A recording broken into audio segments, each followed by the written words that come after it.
How's it going, everybody? Welcome back. Today I want to talk to you about 5 things that made me buy Lumix S5 Mark II. First, it's a bit obvious, but it is image quality, and for this price and in this compact form, it is extremely awesome. Recently we were making a short horror film, and our first choice for that was to use a RED camera. But when we went to the rental place, it turned out that the monitor for the RED camera was broken. They offered us a few alternatives, but instead I decided that I wanted to shoot everything with Lumix because it has 14 stops of dynamic range. I can do a 4K and also I can do 6K here. That was extremely useful for that project because we wanted to do some green screen shots. And form factor of this camera was also crucial here. We wanted to put camera in some creative ways to spice it up a little bit because it was only one location film. We had a top-down shot that was rigged over the desk. And normally with the RED camera that is also very heavy, we would need to put at least 2 C-stands with a bar between them, hang it over there. That would require quite a lot of time. But here, what I could do instead, I just filmed it handheld, standing on the ladder above the actress, and that way we did the whole shot within the 5 minutes,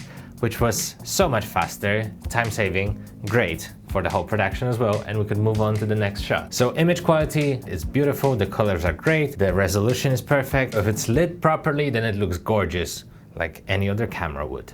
Number 2 is OpenGate 6K. And it's not only about the resolution of 6K, because majority of the time I film everything 4K anyway, but the fact that it utilizes the whole sensor and it gives you extra real estate at the bottom and the top of your frame. This is extremely useful when you work with clients that you're creating some assets for. And sometimes they are not sure whether they want to use this video for Instagram and use it in a vertical form, or would they be creating something more on the long form basis. Having that OpenGate format allows you to have more flexibility in the editing process when you want to crop something in different sizes. Number 3 is dual memory card slot. This feature saved me a lot of stress. You can change the settings of how the camera is gonna interact with 2 memory cards. You can use them in a linear manner, that it's just gonna write everything on the first memory card, and once it runs out of space, it's just gonna go to the second card. But my favorite feature is a backup option. This is extremely useful when you're working on events such as concerts, weddings, and things like that that you cannot repeat.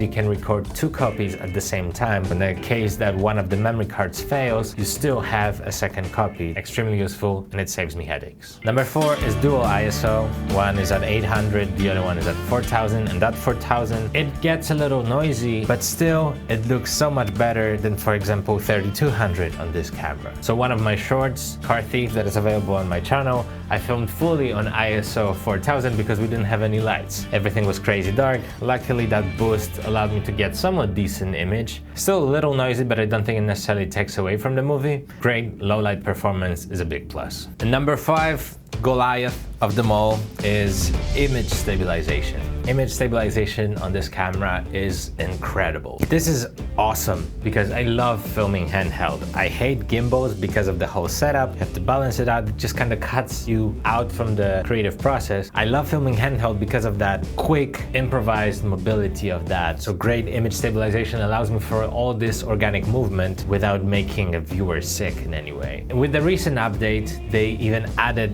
boosted image stabilization. It's so good. Obviously, this is not a perfect camera, and if you want to find out some of the things that I really don't like about it, check out my next video. But thank you very much for watching. I'll see you in the next one. See you soon.